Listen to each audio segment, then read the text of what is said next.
తెలంగాణ విశిష్ట సంస్కృతికి భక్తి భావానికి ప్రతీకగా నిలిచే ఆషాఢ బోనాల ఉత్సవాలను అత్యంత ఘనంగా నిర్వహించేందుకు రాష్ట్ర ప్రభుత్వం సర్వం సిద్దం చేసింది.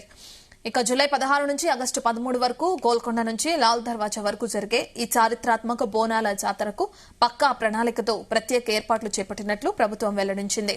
ఉత్సవాలకు వచ్చే లక్షలాది మంది భక్తులకు ఎలాంటి అసౌకర్యం కలగకుండా అన్ని విభాగాల అధికారులను సమన్వయం చేస్తున్నట్లు హైదరాబాద్ జిల్లా ఇన్ఛార్జ్ మంత్రి పొన్నం ప్రభాకర్ తెలిపారు.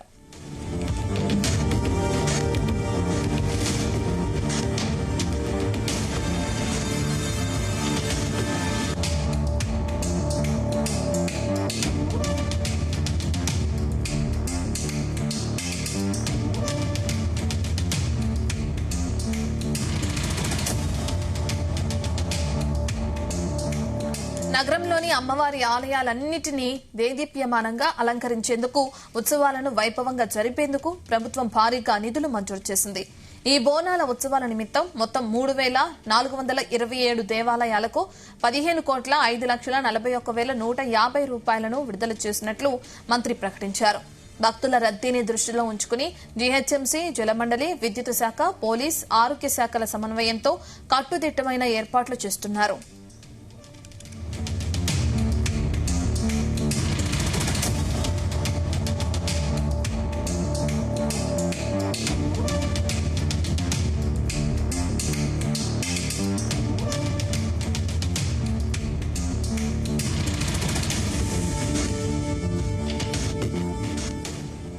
ఇక చారిత్రాత్మక గోల్కొండ కోటలోని శ్రీ జగదాంబ మహంకాళి ఆలయంలో జూలై 16న సమర్పించే తొలి బోనంతో ఈ ఆషాఢ మహోత్సవాలు అధికారికంగా ప్రారంభం కానున్నాయి.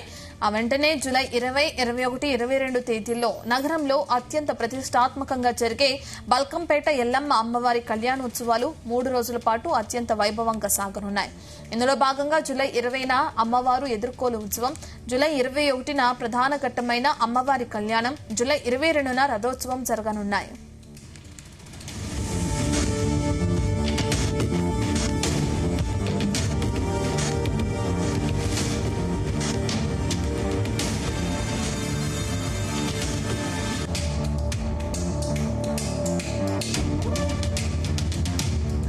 ఆ తర్వాత ఆగస్టు 2న ప్రపంచ ప్రసిద్దగాంచిన సికింద్రాబాద్ శ్రీ ఉజ్జయిని మహంకాళి దేవాలయంలో లష్కర్ బోనాల సమర్పణ ఘనంగా జరగనుంది.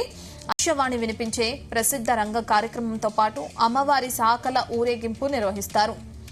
చివరిగా ఆగస్టు 9న పాత బస్తీలోని ప్రఖ్యాతిగాంచిన లాల్ దర్వాజా శ్రీ సింహవాహిని మహంకాళి అమ్మవారి బోనాలతో పాటు హైదరాబాద్ నగరంలోని మిగిలిన ప్రధాన దేవాలయాల్లో ఉత్సవాలు ఘనంగా నిర్వహించనున్నారు.